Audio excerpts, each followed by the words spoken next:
दोस्तों, अमित शाह ने हाल ही में कहा है कि बिहार को अब एआई हब बनाया जाएगा। मतलब अब पटना में चैट जीपीटी बैठेगा और पूर्णिया में रोबोट चाय बनाएगा। सुनने में तो ये बहुत ही हाई अटैक लगता है, लेकिन जरा रुकिए, क्या बिहार एआई के लिए तैयार है या सिर्फ इलेक्शन टाइम फैंसी वर्ड है जिससे लग सके कि देखो बिहार तो अब डिजिटल इंडिया का हिस्सा बन गया है।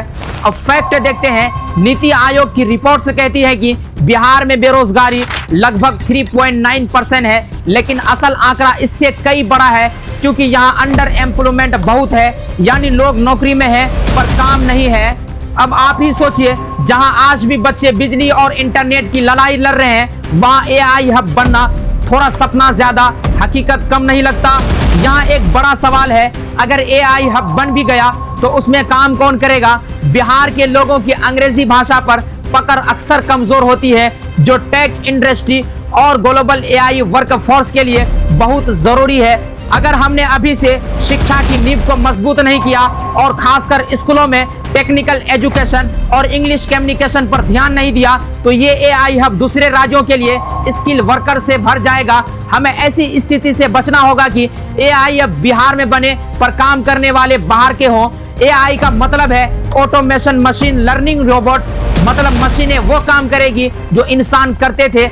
अब सोचिए, अभी हाल ही में अमेज़न जैसी बड़ी कंपनियां ने प्लान बनाया है कि वो 6 लाख कर्मचारियों को आने वाले कुछ सालों में रोबोट से रिप्लेस करेगी। केट रिपोर्ट्स भी यही कहती है। तो क्या बिहार में एआई हब बनने का मतलब है नई नौकरी होगी, या फिर जो थोड़ी बहुत नौकरियां हैं वो भी मशीनें खा जाएगी?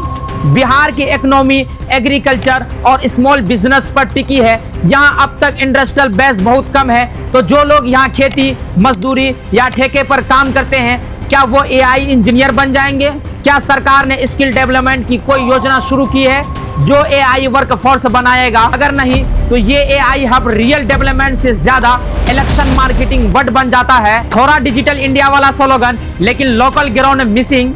अब बात सिर्फ आलोचना की नहीं, एआई को रोकना कोई हल नहीं है, लेकिन अगर सरकार वाकई एआई लाना चाहती है तो सबसे पहले स्कूल और कॉलेज की शिक्षा को मजबूत करना होगा। टेक्नोलॉजी, कोडिंग और खासकर अंग्रेजी भाषा की ट्रेनिंग पर बड़े स्तर पर काम करना होगा। एआई से पहले एचआई ह्यूमन इंटेलिजेंस को मजबूत बनाना पड़ेगा, वरना जो भी एआई अब बनेगा उसमें बिहार के बच्चे नहीं, बाहर के लोग नौकरी करेगा। इस बात का डर है कि हमारा टैलेंट पीछे ना छूट जाए।